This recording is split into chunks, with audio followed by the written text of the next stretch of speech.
کہ جب تمہارے اندر شہوت پیدا ہوتی ہے یہی وقت ہوتا ہے شادی کا، یہ ضرورت شادی سے پوری ہوتی ہے، اس کے علاوہ کوئی اور متبادل راستہ نہیں ہے، نہ مانوی اور نہ مادی۔ بعض لوگ مانوی راستے بتاتے ہیں اور عبادتیں کرو، روزے رکھو، پرہیز کرو، فاقے کرو، ذکر کرو، ورد کرو۔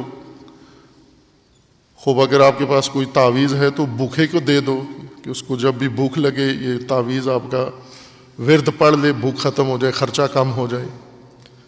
خصوصاً آج کل مہنگائی کے زمانے میں پیٹ بھرنا مشکل ہے۔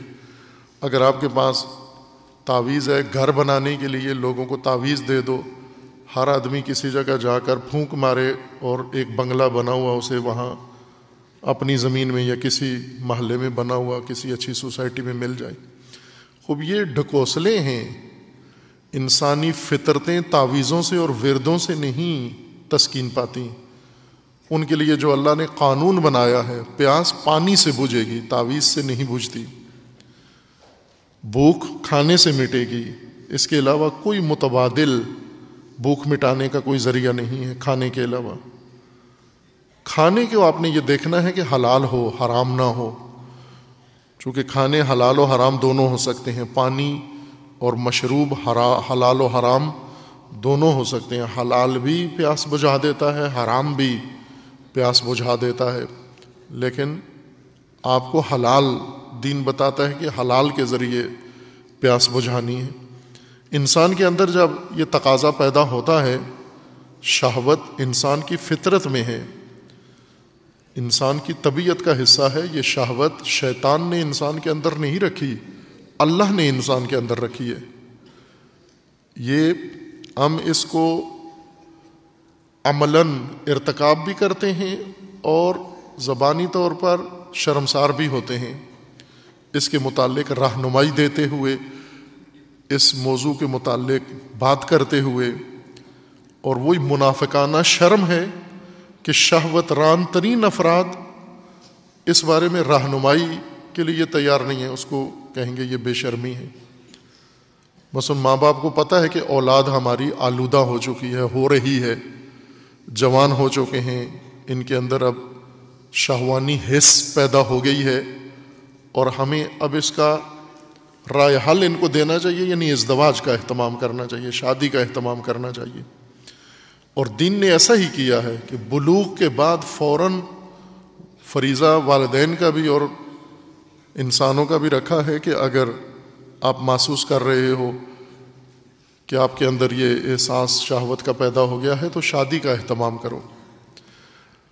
سماج رکاوٹ بنا ہوا ہے، بڑے بچے رکاوٹ بنے ہوئے ہیں، فلاں، یہ جو ہم نے بے دینی کا ایک نظام بنا کے اپنے لیے قائم کیا ہوا ہے، جس وجہ سے ہر انسان جرم میں مبتلا ہے، ہر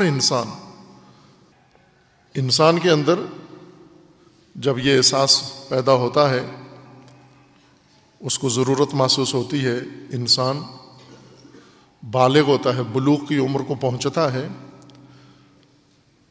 تو بعض اوقات انسان میں عفت ہے، کنٹرول ہے، یعنی شہوت ابری ہوئی نہیں ہے، بھڑکی ہوئی نہیں ہے، معمول کی بندگی کی زندگی گزار سکتا ہے، عبدیت سے خارج نہیں ہوتا، حرام مرتکب نہیں ہوتا، نہ عمل میں نہ کسی اور حس کے ذریعے سے۔ لیکن جب یہ مادہ بھڑک اٹھے، جاگ جائے ایک دفعہ، پھر ناممکن ہے اس کو کنٹرول کرنا، اس کو تسکین دینے کے لیے پھر انسان غلط کام کرتا ہے، جرم کرتا ہے، گناہ کرتا ہے۔ وہ جرم جس کو دین کی اصطلاح میں اور عام زبان میں کہا جاتا ہے زنا، مجرمانہ طریقے سے شہوت کی تسکین پانا۔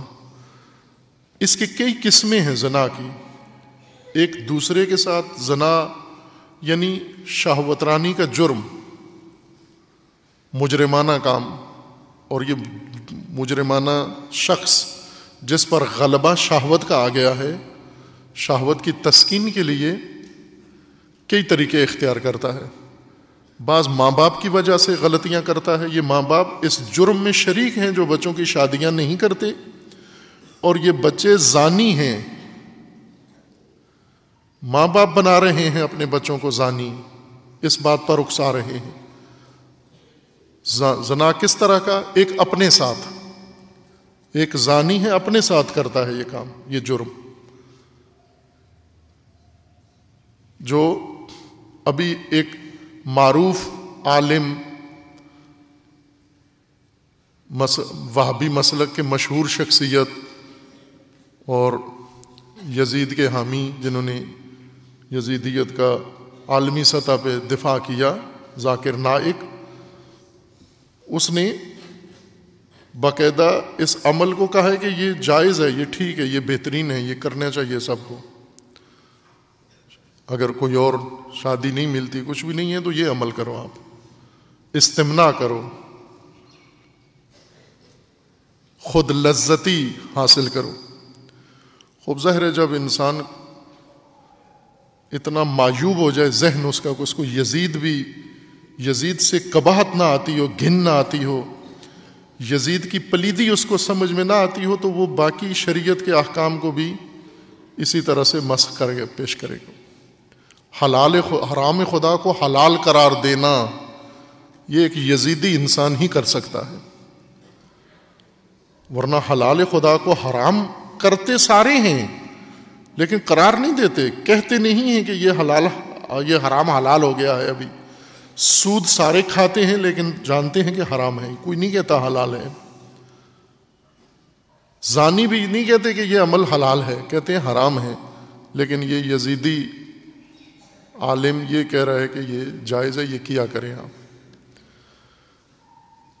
اب یہ بھی ایک زنا کا زمرے میں آتا ہے, اپنے ساتھ زنا.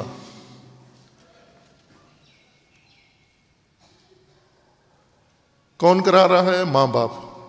گھر میں ماں باپ کو کہتا ہے میری شادی کراؤ, وہ ڈانٹ دیتے ہیں, بے شرم, تیرے پڑھنے کا زمانہ ہے, تو ابھی بچہ ہے.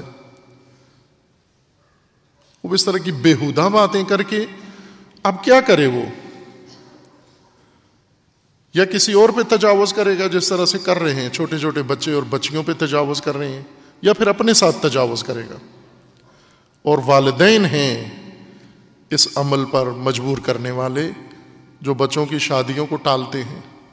وہ کیوں ٹالتے ہو؟ اگر پیسے نہیں ہیں تو پیسوں والی نہ کرو شادی. کس نے تمہیں مجبور کیا کہ پیسوں والی شادی کرو؟ یہ ہندو مذہب یا ہندو تہذیب میں پیسوں والی شادی کا ہے نظام, اسلام میں نہیں ہے. اسلام میں آسان شادی ہے. دین میں اسلامی شادی میں پیسے نہیں ہیں ضرورت, پیسے جتنے چاہیے وہ صرف حق مار ہے بس, باقی کیا مال خرچ کرنے, نہ کرو. مستحبات ہے نہ کرو, ولیمہ نہ کرو, دعوتی کارڈ نہ چھپواؤ, باقی خرچے اوٹ پٹانگ حرام کے نہ کرو, نمائش نہ کرو, رسومات ادا نہ کرو, تو واجب نہیں ہے. شادی کا ایک واجب خرچہ ہے, حق مار ہے, وہ آپ مؤجل بھی رکھ سکتے ہیں. لیکن والدین آمادہ نہیں ہیں, بچوں کو زانی بنا رہے ہیں لیکن انہیں بچانے کے لیے تیار نہیں ہیں. ایک ہے زانی کی ایک قسم ہے ہم جنس بازی, کہ ظاہر ہے جہاں پر بہت سارے لوگ رہتے ہیں, مرد اکٹھے رہتے ہیں اور سب میں شہوت ہے, شادیاں بھی ماں باپ نہیں ان کی کرتے, تو کیا کریں گے پھر یہ ایک دوسرے کے ساتھ عمل زنا مرتکب ہوں گے. اس طرح لوط کی تہذیب پیدا ہونا شروع ہو جاتی ہے. جب دینی راستے لوگوں پہ بند کرو گے تو وہ جرائم کی طرف چلے جائیں گے. ایک ہے زنا نامحرم کے ساتھ, اور روایات میں ہے کہ حشر میں, قیامت میں زانیوں کو جہنم میں علیحدہ رکھا جائے گا.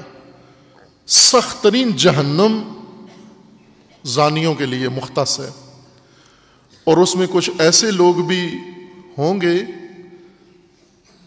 زنا کی سزا جہنم میں بھوگ دیں گے جنہوں نے کیا نہیں ہے, انہیں یاد بھی نہیں آ رہا کہ ہم نے تو یہ عمل نہیں کیا، نہ اپنے ساتھ کیا ہے